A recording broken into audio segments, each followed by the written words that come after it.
Hello, this is Sierra and welcome to another video. Today we're doing another story. We are doing 3 mini stories inside of the latest Hit the Target video, Darkness.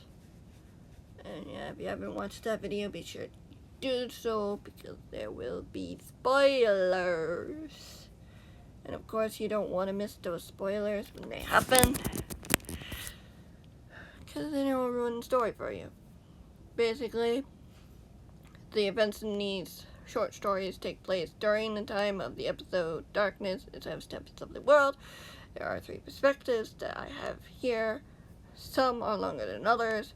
These stories are meant to flow together to create a multitude of perspectives. Hopefully that doesn't matter though, since each featurette will be jam-packed with action, entertainment, and maybe a few laughs. This is not canon, unless Stampy himself states otherwise. That's just for fun. Enjoy. Fizzy, Doggy Protector. Yeah, we're going right into it. Fizzy was very aware of the towers that surrounded the entirety of the lovely world. At first, it hadn't seemed too much of a big deal, though it had only been a few of them days ago, and yet they had just kept coming, and no doubt he wasn't the only one who noticed. He'd mostly kept it out of his mind, mainly to the fact that Stampy hadn't been mentioning them, guessing they were something special that the cat hadn't told the helpers about yet. As he stood on the balcony, though, staring up at all the towers scattering all around them, did not ease his nerves. Of course, showing such a thing was against his own character. He had to find some way to get Stampy to notice them and hope that it wasn't something bad. A bit of time passed as he finally encouraged Stampy to go up on the clock tower to use the elytra to get to the suit minigame they were meant to play that day. It hadn't been what the elephant had in mind, but it got his friend to notice towers fully. However, by that point, everything went wrong. Fizzy watched as Stampy lunged off the tower towards the doghouse as he scrambled towards the ladder to get down from the clock tower. Realizing they had no other way to get down, he could hear his friend returning to get Duncan and Minton's, which he was relieved about. It was one less thing for Stampy to worry about. Fizzy finally was able to get to the doghouse to find Stampy, who had promptly asked him to check on Gregory Jr. Fizzy did not hesitate. He understood his friend's need to be hasty. The dogs were in danger. Hit the Target was attacking. They needed to do something to stop him, but how? But he wasn't sure yet, but he knew they would find a way to. They had to. He finally was able to get to the Funland, going towards the golf course when he heard the sound of the googlies all around him. He pulled out his crossbow and put a firework inside. He wasn't normally someone who particularly liked fighting, except it was of his own Fizzy way. He always did it his way, because it was fun, and seeing zombies, spiders, and skeletons freak out when seeing an elephant with a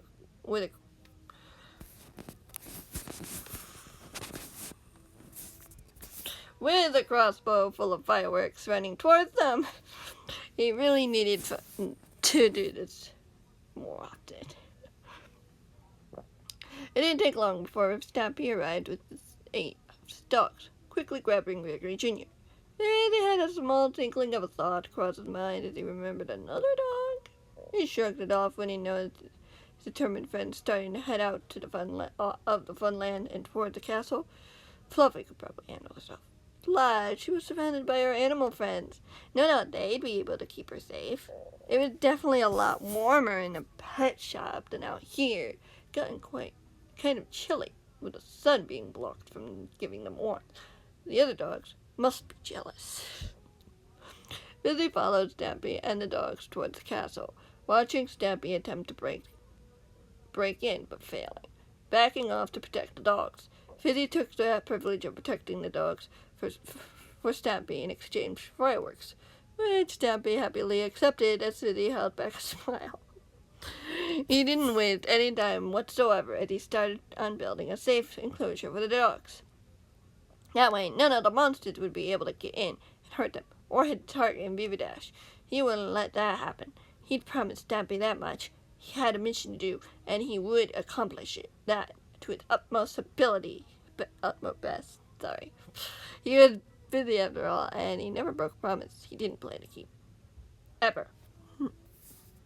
As he finished the little base he made for the dogs, he was greeted by William and Polly, who had come to the castle as soon as they could, when they had realized something was wrong.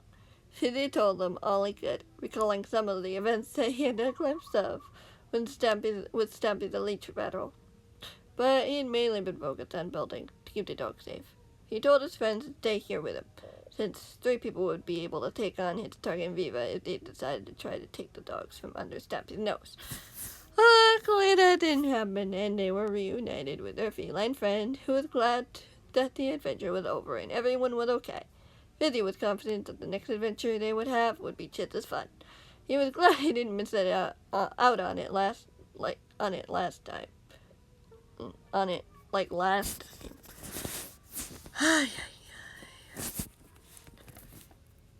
Here's another issue. When you can't use the W key on your keyboard, or the 2 key basically, you're stuck with having to miss a lot of stuff. So I tried editing and it didn't work, especially when William had told him about the adventures they had in the end, whatever that was. But it was how they had gotten the Elytra, which was awesome. Now though, the most important thing was getting back home safely, without being concerned about those 2 meanies. They'd figure out what to do the next time those 2 struck. That he was for sure about. So then, why not have a little fun in a celebration for an amazing and well-deserved victory.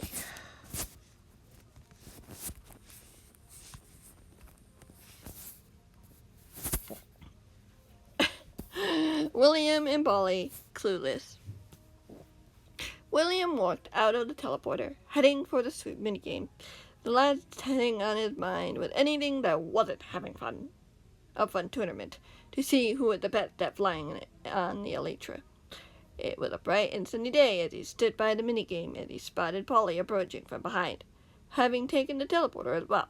Fizzy and Stampy, on the other hand, undoubtedly would be here soon. However, as they waited, William couldn't help but notice the towers again. He'd been seeing them quite a bit lately.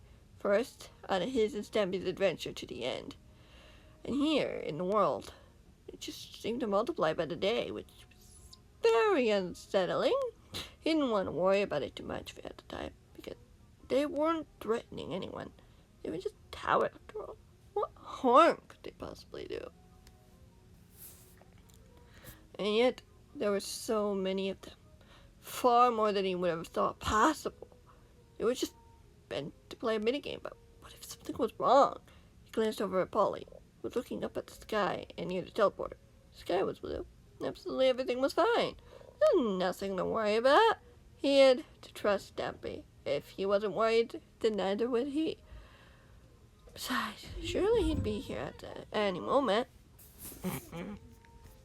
Almost innocently, before he could hardly blink, a loud boom filled his ears as the sky grew dark, as a roof filled over the towers, which seemed to be holding up the structure.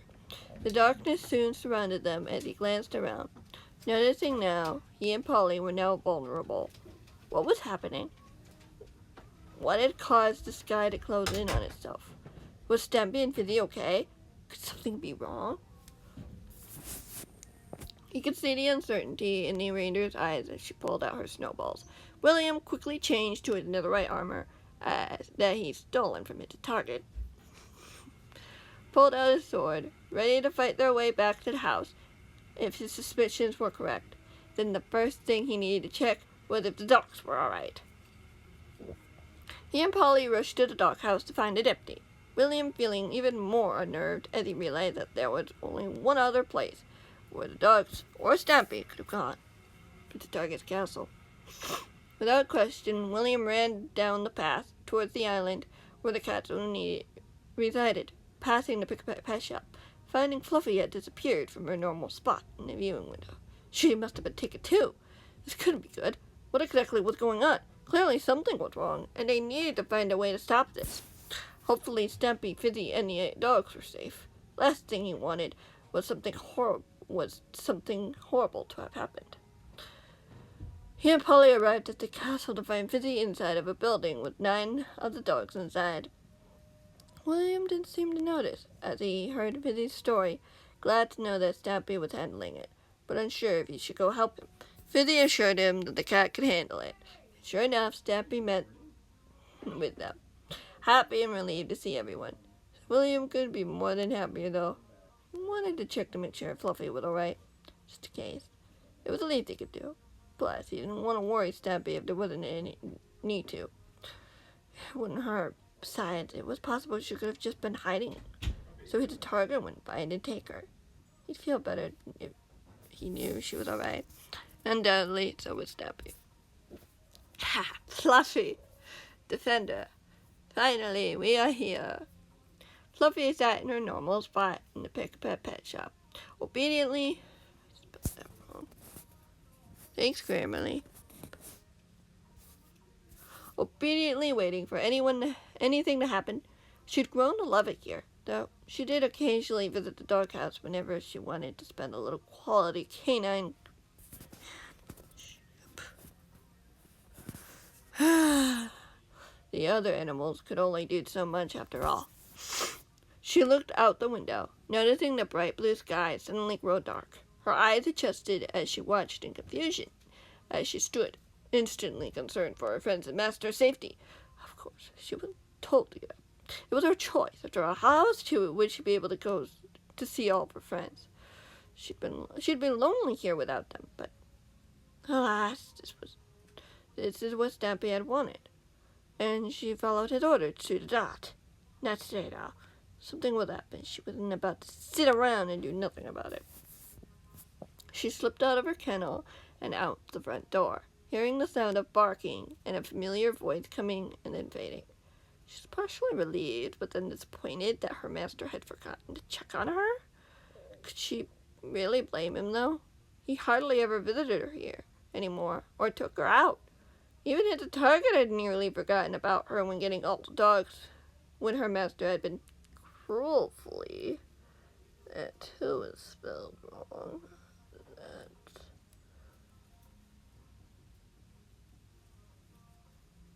I think it's just cruelly. Okay, thank you, Grammarly. Cruelly kicked from the game. She wasn't about to let him find her that easily. She would find a way to help her master if it was the last thing she did. She speeded ahead of the group so Stampy wouldn't see her. The last thing she wanted was for him to worry about her safety, even as he sat the other dogs down. She knew he cared about them, and her undoubtedly, but she also knew that he couldn't possibly do this fight on his own. Fluffy quietly watched as Stampy flew overhead with the wings her friends had been chatting about. What had he called them? Elytras? Yeah, she was pretty sure that was it. He seemed to be holding his own when she noticed his talkative Viva jumping into the lake of lava as she hid behind the helicopter. The destruction of the helicopter. This was her chance. She could prove to everyone that she was her master's true defender, his true hero. That would serve them for causing her master so much distress. She watched as the 2 villains spotted her, partially surprised but startled when Fluffy emitted a low, intimidating growl as they scrambled out of the river of lava. As she bounded after them, chasing them away until she noticed 2 figures approaching. The other 2 helpers had arrived. They weren't in this fight alone. Fluffy began to go towards a small building, when she could hear her friends within, but part of her hesitated. Shouldn't be seen here. She needed to get back to the pet shop. She was breaking Stampy's command to stay there. She didn't want to see him look disappointed at her for breaking it. Reluctantly, she teleported back to the pet shop, sadly sat down, knowing everyone was safe now. Now once again alone. She had done her part, though. Maybe the other dogs would tell Stampy about the part she had played in protecting it. She really did hope he'd be proud of her, but she wasn't so sure now. Sure, he'd been panicking about the other dogs, but I'd forgotten about her when he'd been so close. Again, who else would have chased the villains away if he had? Hopefully, one day, she'd be noticed more by her master, including Gregory Jr., who she'd also visited often. She hoped he was okay, too. As she pondered the events that had occurred, she heard the sound of the pet shop door opening.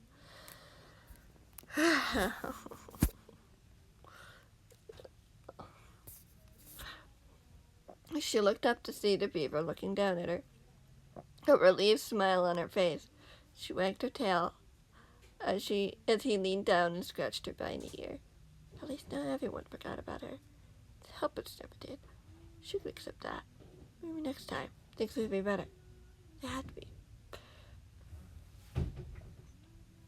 Unfortunately, this is going to be the end of this episode. Yeah. This was a pretty big one. And usually I wouldn't do this, but since they're pretty big anyway, I decided I would do it anyway, so. Yeah. Hope you guys enjoyed this video, and yeah, I will see you in the next one, whatever that might be.